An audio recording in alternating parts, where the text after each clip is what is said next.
उपमुख्यमंत्री अजित पवार पहाटेच पाहणी दौऱ्यावर पोहोचले। बारामतीमध्ये कालवा फुटल्याने मोठं नुकसान झालेलं आहे आणि नीरा डाव्या कालव्याला भगदाड पडल्याने हे नुकसान झाले। शेती पिकं जमीनदोस्त झाली आहेत तर घरांचीही पडझड झाली आहे। अजित पवार दिवसभर आज बारामतीमध्ये त्याच पार्श्वभूमीवर पाहणी करणार असल्याचं कळतंय। दरम्यान सकाळीच अजित पवार यांनी पाहणी केलेली आहे। बारामतीमध्ये कालवा फुटलाय आणि त्यामुळे मोठं नुकसान झालेलं आहे। नीरा डाव्या कालव्याला भगदाड पडलंय आणि त्यामुळे नुकसान झालंय आणि त्याच पार्श्वभूमीवर अजित पवार हे पूरग्रस्त भागात पाहणी करतायत। आज संपूर्ण दिवसभर ते बारामतीमध्ये पाहणी करणार असल्याचं कळतंय।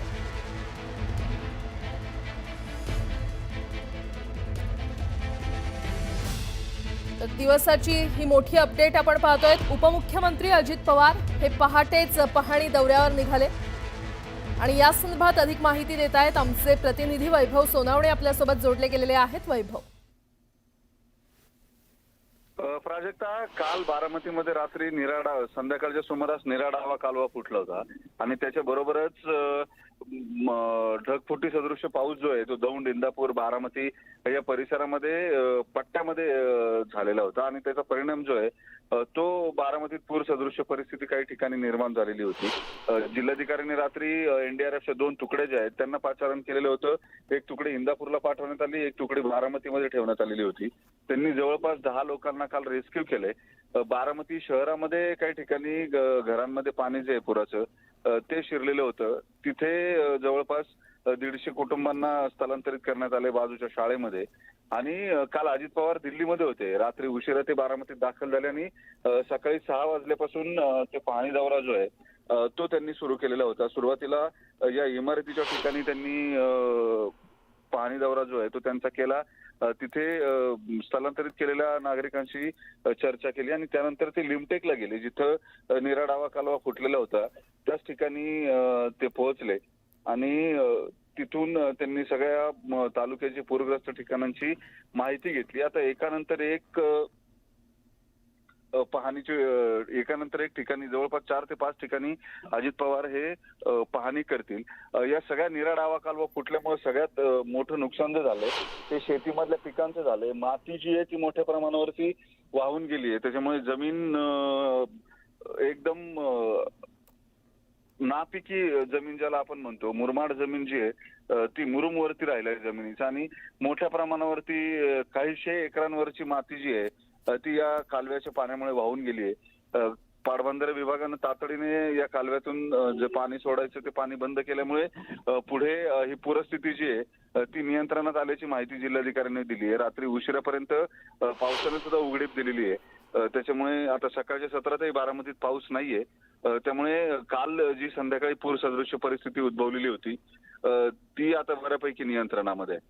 प्राजक्ता, बरं वैभव, एकीकडे नीरा डावा कालवा याला भगदाड पडलंय तर दुसरीकडे पावसाचा अलर्ट देखील हवामान खात्यानं दिलेला आहे। त्यामुळे सध्या तिथे नेमकी वातावरणाची काय परिस्थिती आहे?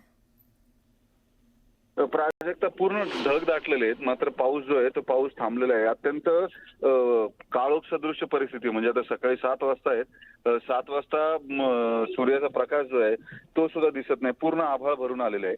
आणि या अशा परिस्थितीमध्ये अलर्ट जो दिलेला आहे, काल रात्रीपासून पाऊस झालेला नाही, मात्र शेतामधलं पाणी जे आहे ते अजून निघालेलं नाही। शेतात मोठ्या प्रमाणावरती पाणी साचलेलं दिसतंय आणि एकूण पावसाळ्यात पूर्ण पावसाळ्यामध्ये जशी परिस्थिती असते तसं वातावरण सध्या पाहायला मिळतंय इथं बारामतीच्या ग्रामीण भागामध्ये, ज्याच्यामुळे शेतीचं सुद्धा मोठ्या प्रमाणावरती नुकसान झालेलं दिसतंय। शेतीतली पिकं जी आहेत म्हणजे ऊस वगैरेचा बाकी पिकं जी आहेत पिकांवरती मोठा परिणाम जो आहे तो झालेला आहे इतक्या मोठ्या प्रमाणावरती शेतात पाणी आल्यामुळे। आणि दुसरी गोष्ट, जे वाहतं पाणी होतं या पाण्याबरोबर शेतामधली माती जी आहे ती माती सगळी निघून गेल्यामुळे मुरुम जो आहे जमिनीतला तो वरती आलाय, गाळ जो आहे तो सगळा निघून गेलेला आहे। त्याच्यामुळे अशी शेती जी आहे किंवा अशा शेत जमिनी ज्या त्या पिकासाठी उपयुक्त राहत नाहीत, त्याचाच परिणाम जो आहे तो शेतकऱ्यांच्या एकूण आर्थिक परिस्थितीवर होता। आणि त्याच्यामुळे अजित पवारांनी या सगळ्याची पाहणी जी आहे ती केली आहे। याचे पंचनामे कधी केले जातील या बाबतीतली माहिती जी आहे ती अजून जिल्हाधिकाऱ्यांनी दिली नाहीये। मात्र या नुकसान भरपाईची, अवकाळीच्या नुकसान भरपाईमध्ये किंवा पूरग्रस्त परिस्थितीमध्ये याची आणीबाणी जी आहे ती जिल्हाधिकाऱ्यांकडून केली जाईल. नुकसान भरपाई कशा पद्धतीने दिली जाईल त्याची नोंद जी आहे पंचनामे करायला सुरुवात तातडीनं करायच्या सूचना ज्या आहेत त्या अजित पवार यांनी दिलेल्या आहेत आणि त्याच्यामुळे हा एकूण सगळी पूर परिस्थिती जी निर्माण झाली आहे ती तुर्तास नियंत्रणामध्ये. मात्र आता याच्यानंतर जे नुकसान झाले ते नुकसान भरून काढण्याच्या दृष्टीनं काम करावं लागणार आहे. ठीक आहे वैभव, वेळोवेळी अपडेट घेत राहू. तुर्तास धन्यवाद या सविस्तर माहितीसाठी. तिकडे पुणे जिल्ह्यातील विविध भागांना पावसाचा फटका बसलाय आणि बारामती शहरालगत वाहणाऱ्या नीरा डाव्या कालव्यामधून गळती झाल्यानं हा कालवा फुटला.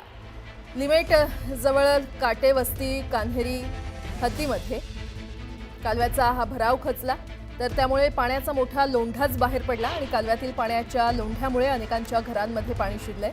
तर या पाण्यामुळे शेतीचंही नुकसान झालंय. तसंच संत तुकाराम महाराज पालखी मार्ग वाहतुकीसाठी बंद करण्यात आलाय. पाण्याच्या लोंढ्यामुळे पालखी मार्गाचंही नुकसान झालेलं आहे. दरम्यान मुख्यमंत्री देवेंद्र फडणवीस यांनी आढावा घेत प्रशासनाला सतर्क राहण्याचे निर्देश दिले. तर सर्व यंत्रणा अलर्ट मोडवर ठेवाव्या असे आदेश देखील मुख्यमंत्र्यांकडून देण्यात आलेले आहेत.